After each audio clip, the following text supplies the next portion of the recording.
Bruit de page de l'Université du Bruit de Havre. page. Bruit de page. Page. Bruit de page. Bruit de page.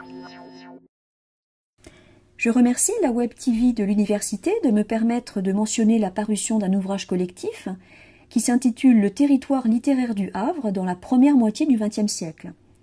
Ce livre rassemble des articles émanant de plusieurs chercheurs en littérature, du Havre et d'ailleurs. Il livre également des témoignages.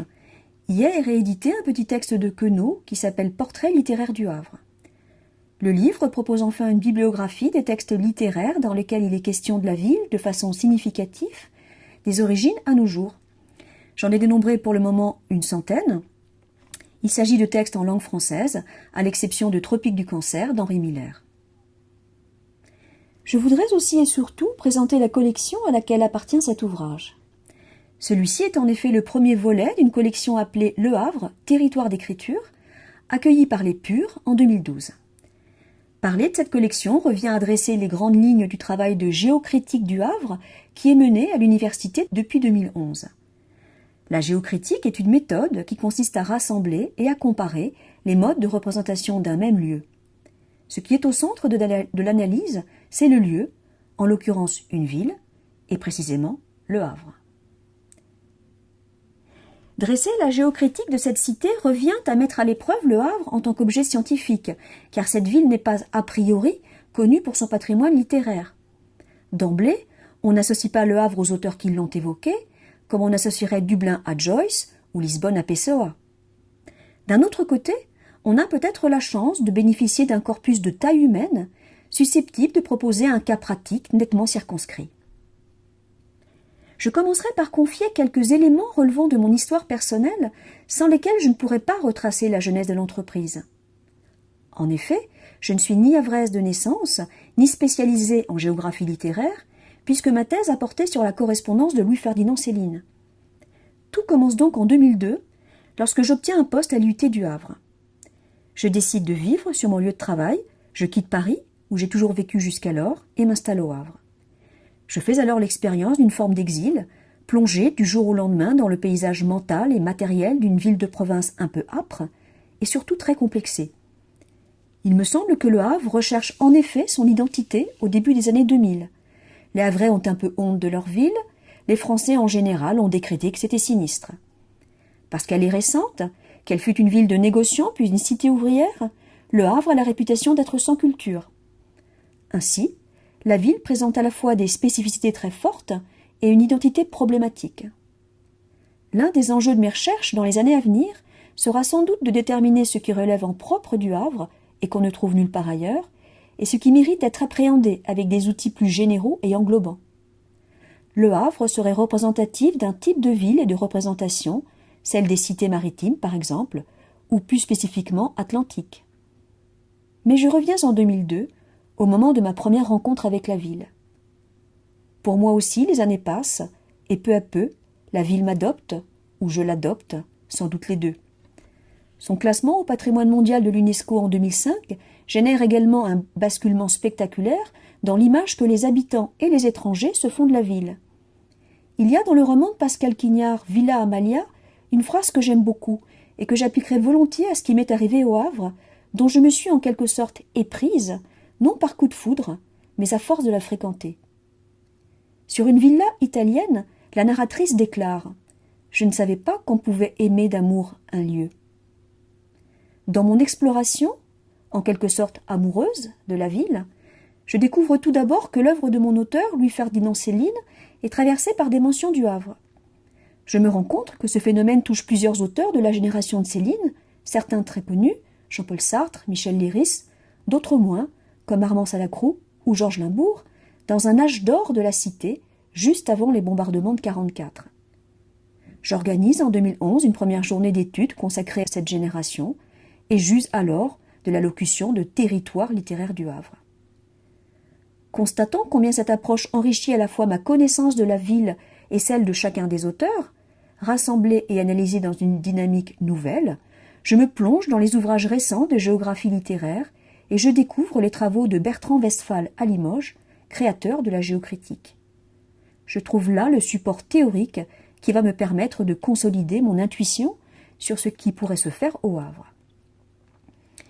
Je décide d'associer au projet d'autres littéraires, mais aussi des géographes et des historiens intéressés par la question des représentations spatiales. Je rencontre aussi des acteurs locaux extrêmement dynamiques et intéressés, à la bibliothèque et aux archives municipales notamment, et je constate la nécessaire collaboration entre l'université et ses partenaires institutionnels. Je me tourne aussi vers la région et construis un projet de contrat CPER. Je vous parlerai maintenant des directions qu'ont prises mes recherches. La première action, qui nous est la plus familière en tant que chercheurs, a été d'organiser des colloques. La première journée d'études a donc eu lieu en 2011 et est à l'origine de l'ouvrage aujourd'hui paru. Le colloque de 2012 s'est appelé « Vers une cartographie littéraire du Havre » de Bernardin de Saint-Pierre à Pascal Quignard. Il a brassé un champ chronologique beaucoup plus large, a accueilli des analyses portant sur la peinture et le cinéma, et s'est élargi aux auteurs étrangers, Henri Miller et Georges Simenon notamment. En recourant presque spontanément au terme de carte, je me suis aussi rendu compte de la vogue que connaissait ce mot. J'ai tenté d'approfondir les enjeux qu'implique l'usage de l'outil cartographique pour la littérature, et j'aimerais, à moyen terme, construire une carte littéraire web de la ville qui permettra beaucoup plus d'interaction qu'un livre classique. Ce colloque a eu pour effet d'élargir encore les frontières de mon analyse, notamment pour la période classique. Les chercheurs historiens travaillant sur les archives municipales m'ont en effet signalé l'existence de nombreux manuscrits ou écrits oubliés qui ont le Havre pour sujet. Le troisième colloque a eu lieu en 2013 et a proposé encore un angle différent. Il a été organisé en partenariat avec des universités parisiennes et américaines et a porté sur les lieux de Pascal Quignard. Il ne fut donc plus exclusivement question du Havre, et la cité a été prise dans un réseau de lieux, ce qui est une autre façon d'aborder la question. Le colloque a été accompagné d'une exposition rassemblant des textes de l'auteur et des photographies du Havre. La ville a organisé une visite guidée des lieux havrais de Pascal Quignard, visite qui s'est accompagnée de lecture de textes par un comédien. Il m'a semblé que ce colloque inscrivait la littérature dans l'espace urbain, qu'il sortait la littérature des murs de l'université pour la placer dans l'espace géographique. À moyen terme, j'aimerais voir se construire une promenade littéraire dans la ville qui signalera les lieux clés. Le prochain colloque est programmé pour mai 2014 et va porter cette fois-ci sur Bernardin de Saint-Pierre à l'occasion du bicentenaire de sa mort. C'est encore un autre cas de figure qui se présentera ici. Bernardin de Saint-Pierre est né au Havre. Les Havrais se l'ont approprié depuis le XIXe siècle comme un écrivain havrais. La ville a sa statue, une rue porte son nom. Mais l'auteur ne mentionne jamais sa ville natale dans son œuvre. Je suis curieuse de savoir ce qui sortira de ces rencontres. J'en arrive à la création de la collection. Il fallait une collection susceptible d'accueillir les analyses menées à l'occasion de ces rencontres entre chercheurs.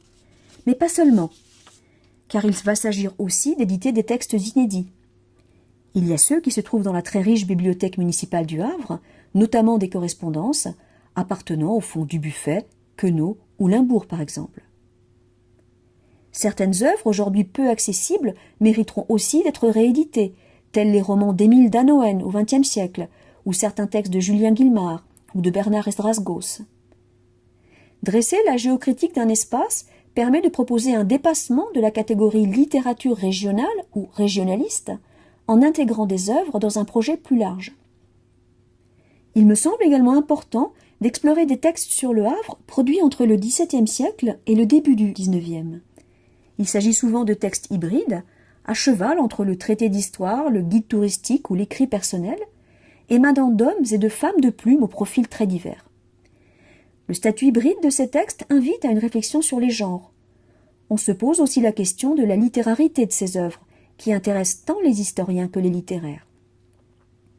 Par exemple, le motif du Havre dans les récits de voyage et les guides touristiques du XIXe siècle donnerait assurément matière à un colloque, à une thèse ou à un ouvrage. Les textes de Jules Janin, Charles Nodier et Joseph Morland, qui dessinent les étapes d'un voyage pittoresque allant de Paris à la mer, ont tous le Havre pour point d'arrivée.